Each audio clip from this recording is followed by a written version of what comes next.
It's Tuesday afternoon at 1 p.m. in Switzerland. Not 4 p.m. today, it's 1 p.m. in Switzerland. It's Space Café WebTalk time, and our Space Café WebTalk, 33 minutes with Professor Stephen Freeland, will begin soon. Thank you for joining us for this very informative and definitely very inspiring talk about the multifaceted nature of space and the rule of law. As always, we appreciate your participation and your ongoing feedback. And I would like to thank today especially the Hague Institute of Global Justice for their support.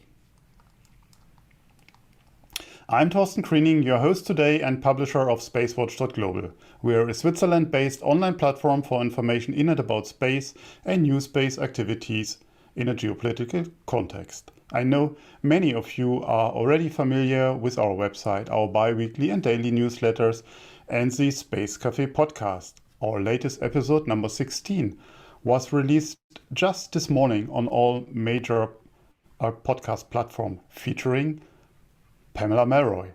It's another super exciting podcast, so trust me. We also opened our fan shop online for you, where you can support us actively and become a space watcher. Edition 1 has cool mugs, masks, awesome t-shirts, brand new reflecting backpacks, jackets, and more cool items for you, your friends, and the ones you love.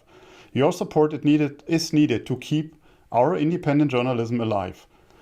I'm repeating myself every time, but we need your support for what we do for you. And as you can see, it's Cyber Week, so make the best out of that. If you have missed any of our previous web talks, we have an archive available on our website in the events section and on YouTube. We host our Space Café web talks live on a weekly basis, and this is already the 35th edition. I hope you mark Tuesdays in your calendar, and most of you does already.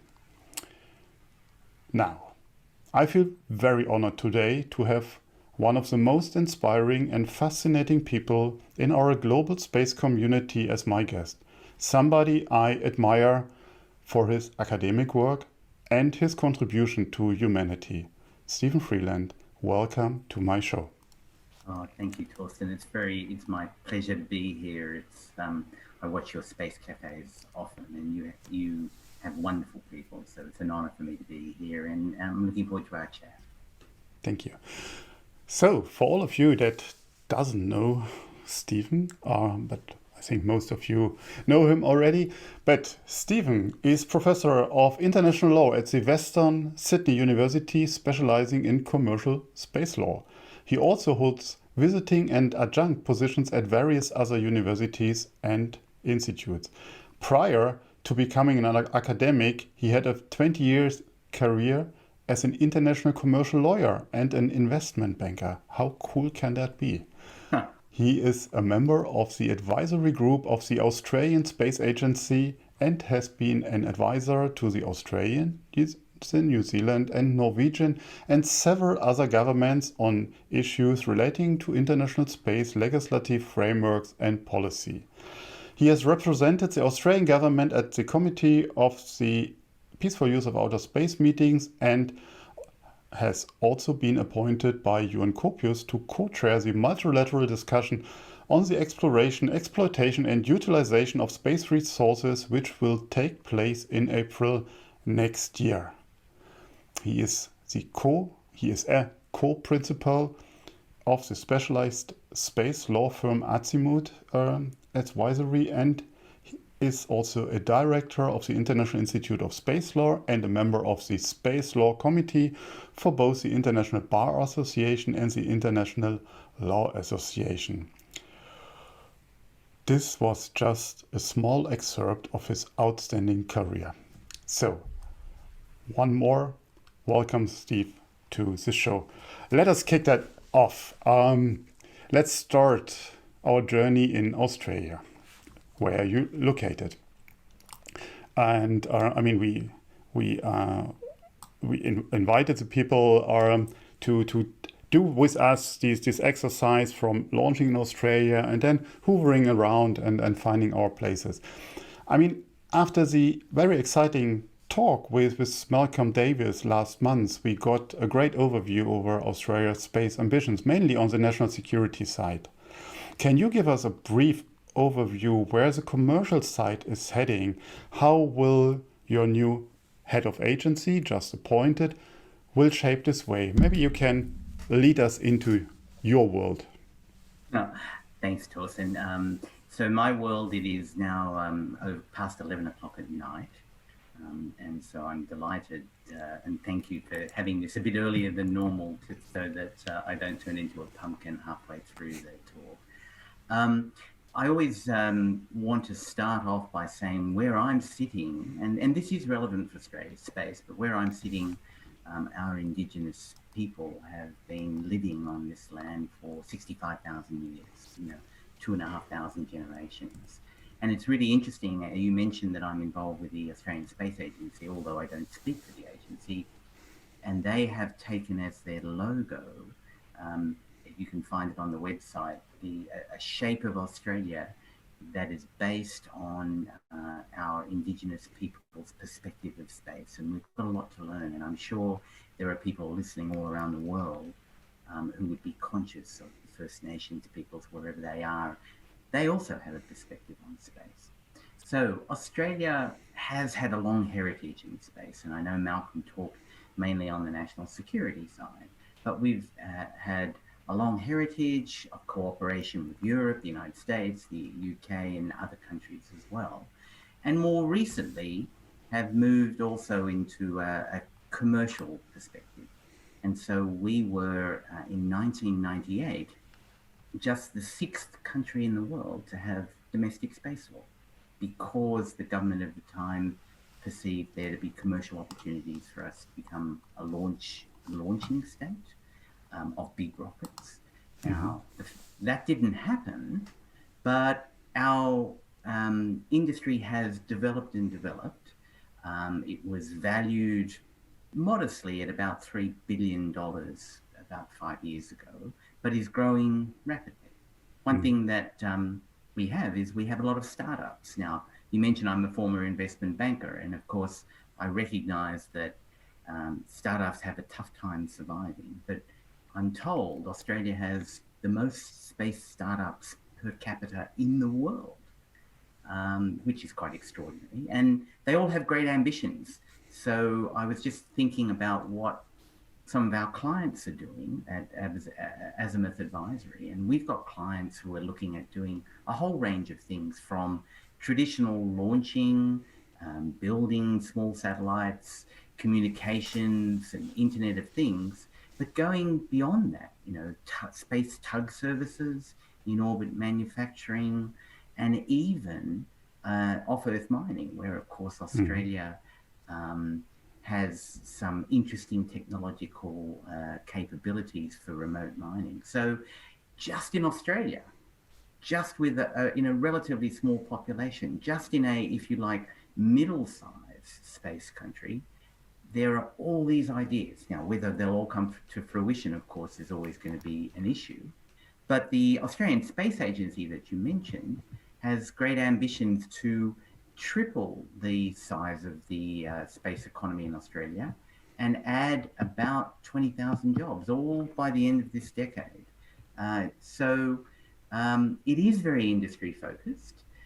Megan Clark, the current head, but not very much longer, but the current and first head of the agency, said in an interview at the Bremen IAC that the Australian Space Agency was the most industry-focused space agency in the world. And it probably is, although I'm sure lots of other agencies are very focused on their industries. But this really is the driving force behind the agency. And as you mentioned, a new head will start at the end of January, Enrico Palermo, who's currently the COO at Virgin Galactic and president of the spaceship company. And I think he is a perfect person to build on the platform. Our agency's been around for 2 years. He's pragmatic, he's experienced, he's results oriented. He's clearly focused on industry and understands the bottom line, understands how the industry works. So he will translate, hopefully, the platforms that we have now, plus all of the ambitions of the people operating in Australia, into something that really puts us at the forefront on certain technologies and as Malcolm said a couple of weeks ago, make us a partner of choice with other countries. So it's an optimistic, but one has to be realistic. It's an optimistic future, but many things can happen. We're not the only country wanting to do all these things. A lot of startups need capital. It's hard to raise money sometimes, but I'm quietly confident that things are moving in the right direction in Australia. Okay.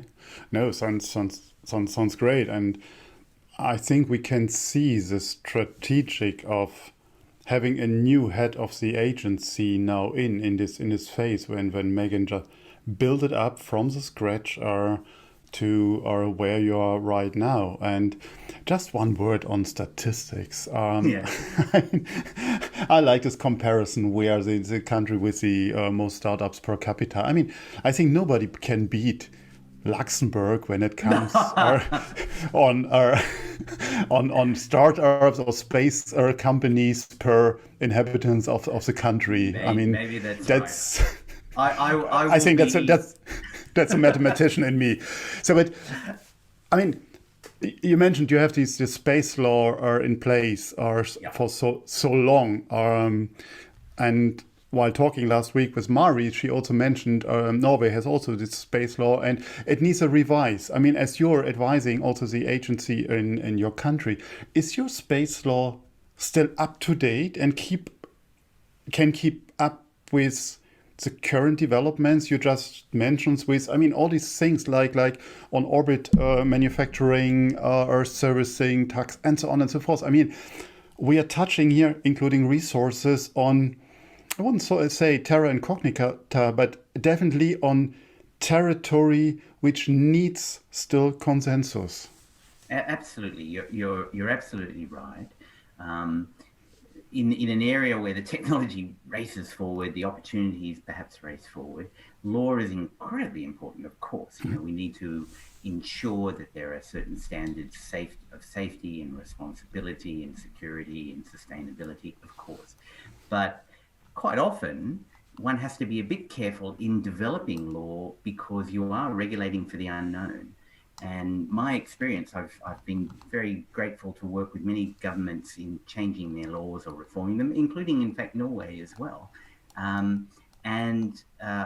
know that you have to get it right because once you change it, it will take another 10 or 20 years to be able to change it again. And no matter what you put in place, it'll almost immediately be out of date, but as long as it's enabling, as long as it gives the opportunity for the country's industries to develop in a way that the country wants, I think that's a positive thing, bearing in mind everything else that space law, domestic space law, has to do, which is to encourage responsible behaviour and implement obligations. So in Australia, we had the 1998 law.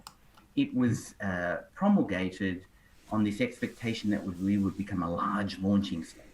Now, for a whole bunch of reasons, as I said, that didn't happen. But the licensing regime that was set up was very sophisticated, probably as sophisticated as anywhere else you would see, and it still remains the case. Quite legalistic as well.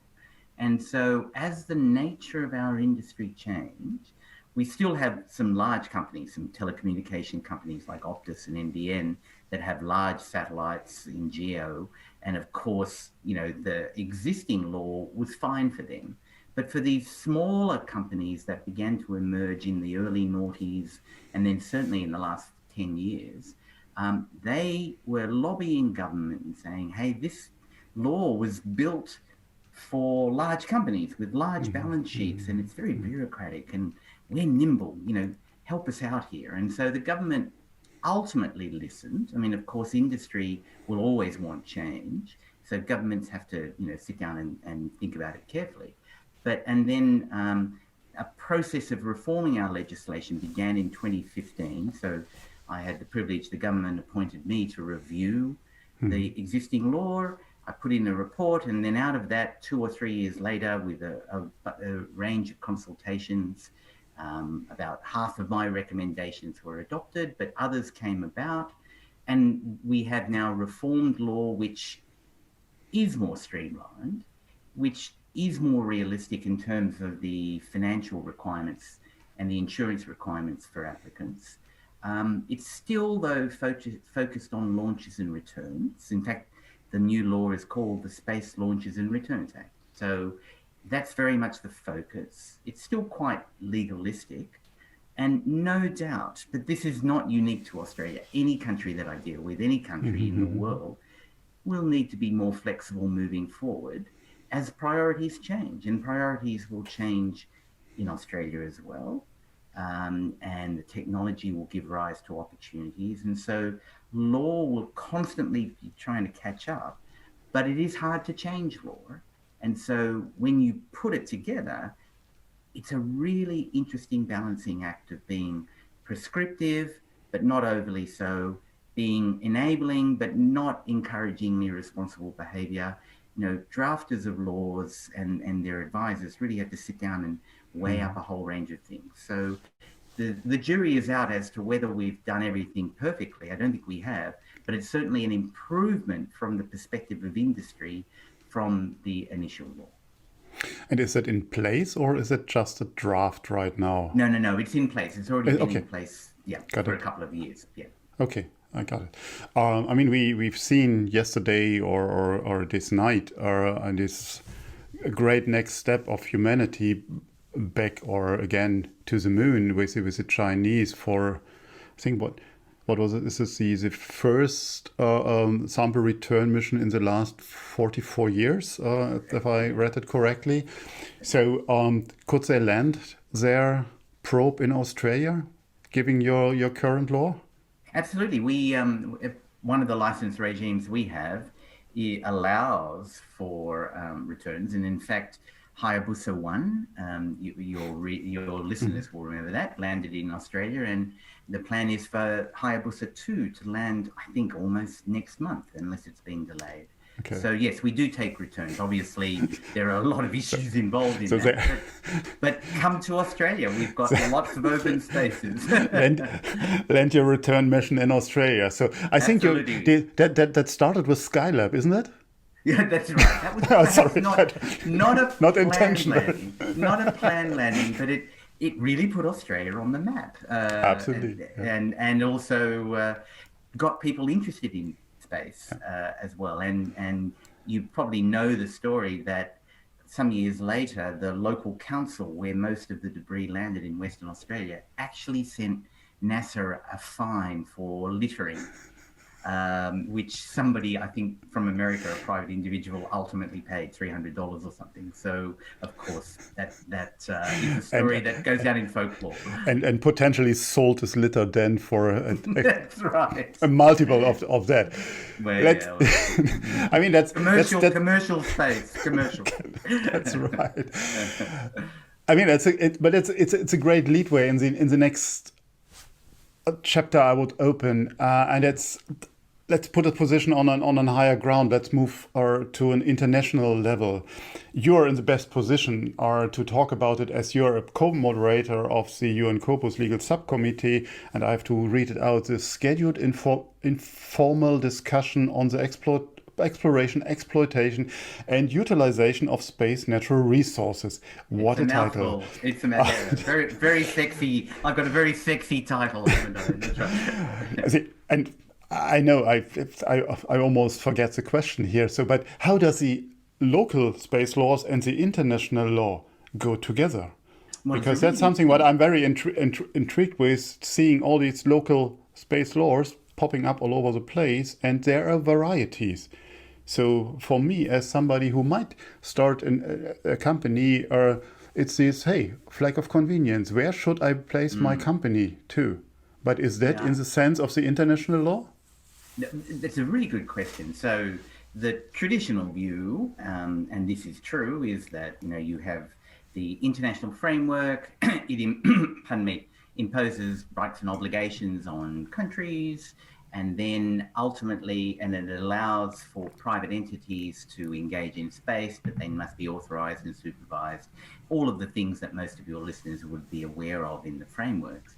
And so international law filters down to create necessity for national law in certain ways. So I could set for my students or anyone who's read the treaties, if they knew nothing else but knew what was in the treaties, I would give them an exam. I'd say, blank piece of paper, what are the 10 headings that you would have in your national law, knowing what you know about the treaties? And so you'd have an authorization regime and a supervision regime, and you do things about finance. So it's clear that the international regime feeds down. That's the traditional way. And of course, then in national law, not only are they implementing, but they're adding other things.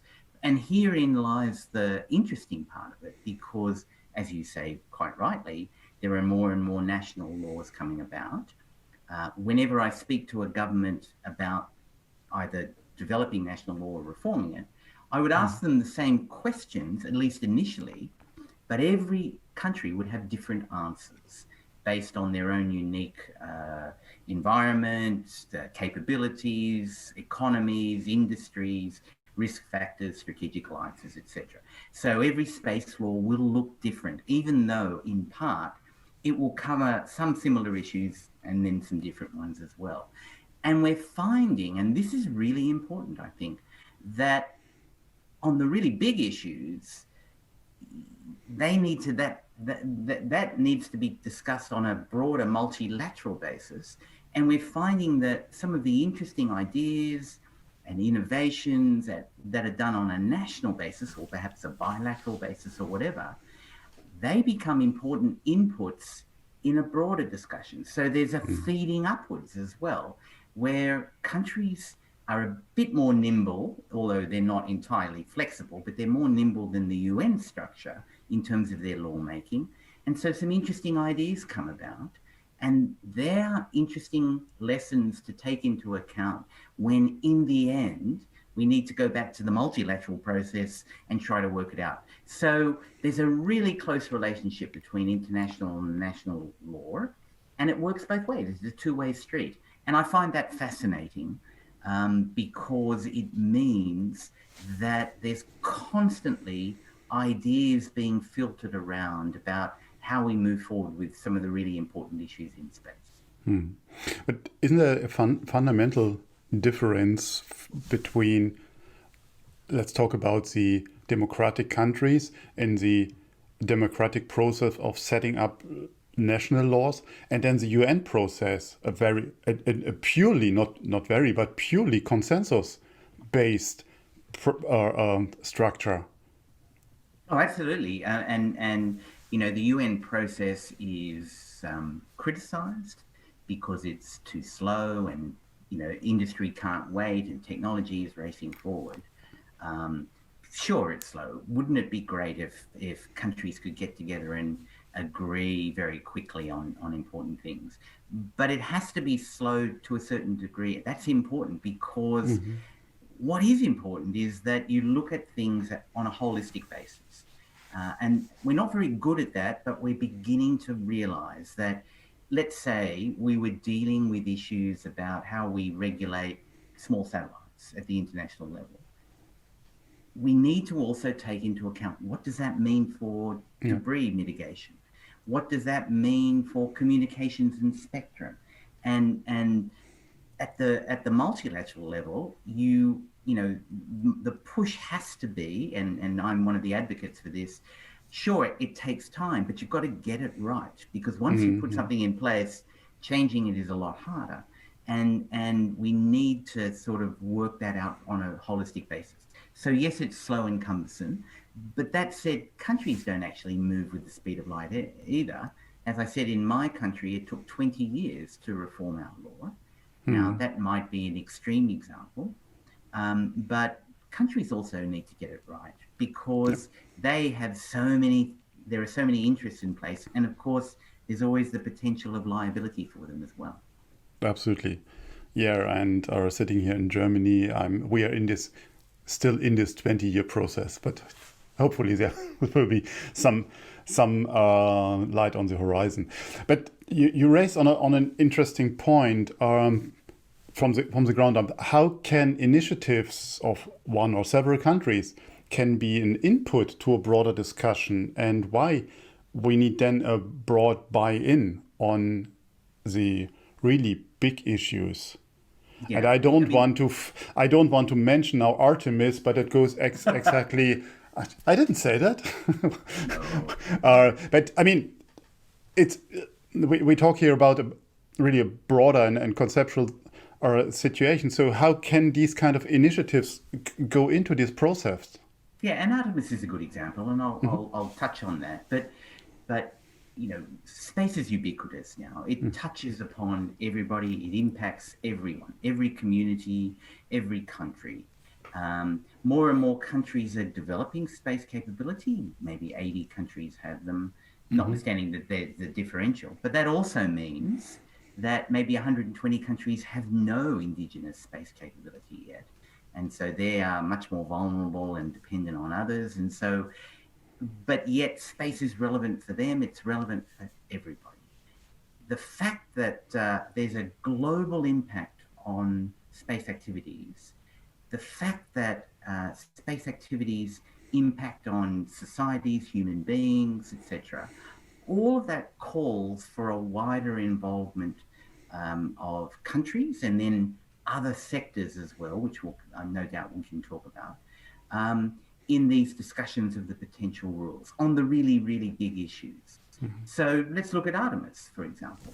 Now, the fact that one country or on a bilateral arrangement, several countries, be it Artemis or be it any other initiative, is moving forward is not necessarily a bad thing. I mean, countries can do whatever they wish to do as long as they comply with their obligations and the law. And the United States has said that everything they're doing will be centralized around the Outer Space Treaty. And of course, there's lots of discussion about that. But Artemis is an incredibly important initiative. It's another input. It gives more ideas that will inform this multilateral discussion that I have the honor of co-chairing. It doesn't mean that it's right necessarily. It doesn't mean that that will be accepted, but it's the result, no doubt, of a lot of work by a lot of people. And so it is something that we should look at.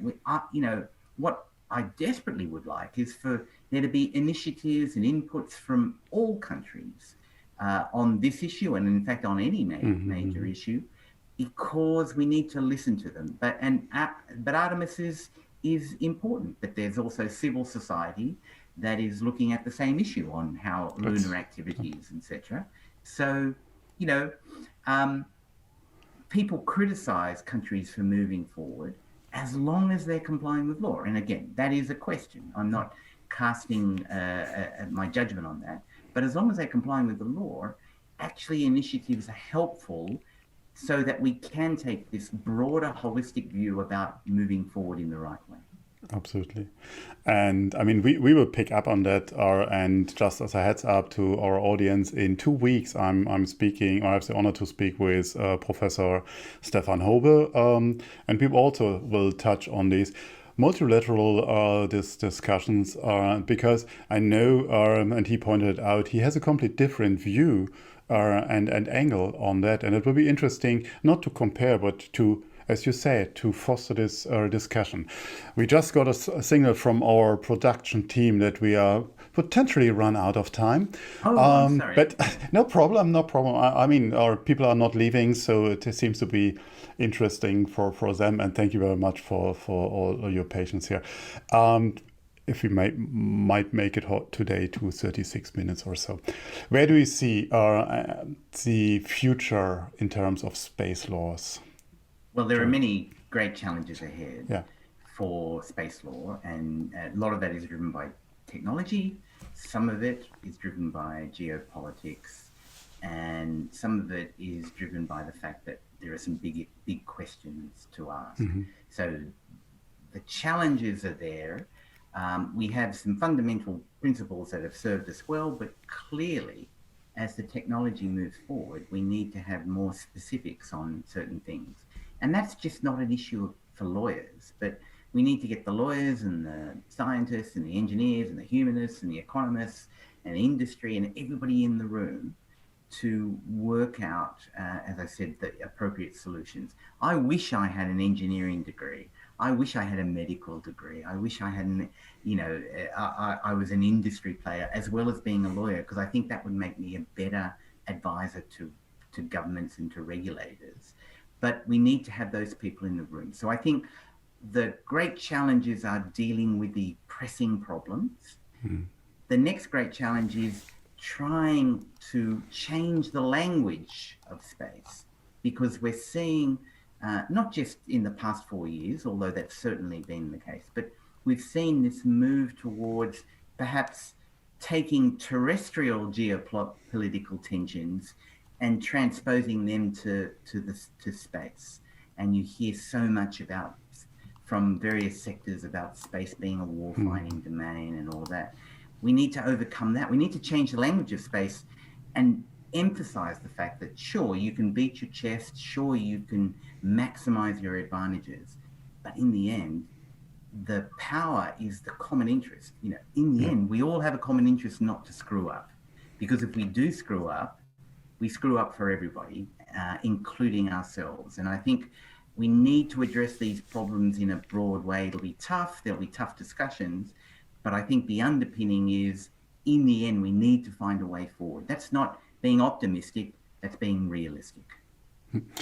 And I have to apologize to our audience, Mirak, Sajal, and all of you who sent in your questions. We will take your questions. We will send them to Stephen for written answers, so you will get them with a recap in a few days. But we are running out of time, and I also skipped one of the areas I want to focus on the LTS and the implementation and where we stand on that. But I think we will take the time in another talk. I look forward. My final question, and I know it's also a huge area to cover, but let's see how we can address that. How can we, or what can the civil society do to shape our future on that planet? Yeah, and I know it's not a hard question. So, I mean, it's not a precise question. It is a hard question, yes, but it's not a very precise one. So, but what is your advice? Where should we look into? Well, I think that's a really good question, because space is the full spectrum of characteristics, from the strategic and military to the scientific to the humanistic to the scientific and cultural and religious. And, the future of humanity is inexplicably tied to the way we respect and deal with space. And as I said, this holistic approach means that we have to listen to civil society. And you're actually finding, as the discussion goes on, there's more and more interest amongst civil society about space. And there are many NGOs that are actually putting forward things to countries, to the UN, having lots of webinars in this COVID world. I think we need to listen to that. I think it's important, though, that emotion will always be there, but it's cold, hard facts here. The cold, hard facts are that we stand at a bit of a crossroads with space. If we go in one direction irresponsibly or too hard, without taking into account all of those other voices, then, as I said, a tragedy of the commons type idea might happen. If, on the other hand, we go too far one other way and perhaps make space really restrictive, set standards that are really difficult or costly, that might also have a chilling effect on new initiatives and entrepreneurship. And so we really need to find that balance. Lawyers can't do that. Diplomats can't do that on their own. They really need to hear civil society. And I encourage everybody who has an interest in space, and I think everybody does, to really read about it and do some research and find groups that are doing work in areas that you're interested in, and contribute and learn more and understand that, space is not something that we should simply look at as something to exploit. It's fragile, it's vulnerable, we need to respect it, we need to protect it. And I think that's a voice that doesn't necessarily come at that international level all the time. And I think civil society has an important role. And this is not just in space. This has been a whole range of areas of global concern, but it certainly has a role to make sure that when we make decisions, when we frame the way going forward, when we work out the priorities about what space activities we should be doing and perhaps what ones we shouldn't be doing, we've got to make sure that everybody has the opportunity to put forward a view, and then we can take decisions in an informed way, not in an emotional way, not in a political way, not based on commerce. I know all of those things are relevant, but there are so many other relevant factors as well. Thank you very much, Stephen. Wonderful words. I'm afraid we have to come to an end, but even so, I would like to enjoy, or I would like to continue our talk, and I'm quite sure we will quite soon. But we will focus or continue focusing and following up on space law, space policy developments all over the place. And at that stage, I would like to thank the Hague Institute of Global Justice for their support for this episode here. And I mean, they are representing also the civil society. So, can we have the slides, please, from our production team? Thank you. There's a very busy lineup of super cool special events in the queue for all of you. So this Thursday, we will start with our first German-speaking regional event where our editor-in-chief, Markus Peyer, will talk with Raphael Röttgen about his new book. And after the super intense and super interesting Space Café Moribus Vox Populi, we will have the next one on the 3rd of December. So mark that date. The topic is the determining nominal behavior and development of norms of behaviors in space from a mind to a hive mind. I think that will be big again. And a week later, we will have our first Space Café Summit, Anarchy in Space, ? A top-level discussion with Professor Schrogel and Doria Antoni about the Handbook of Space Security, where you, Stephen, also have been a great contributor to. So if that wouldn't be so damn expensive as a book, it would be a must-read for everyone.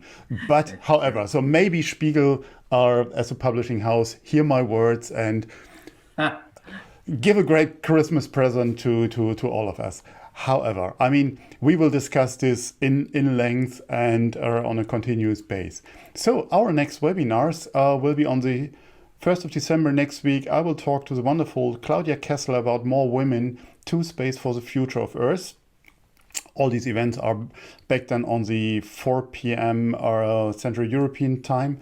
On the 8th of December, as mentioned before, I will talk with Professor Stefan Hobe about the future design of the legal order for human activities in outer space and get his opinion and interpretation of these topics. And on the 15th of December, I will talk with Martin Coleman about space debris and a vision for 2020.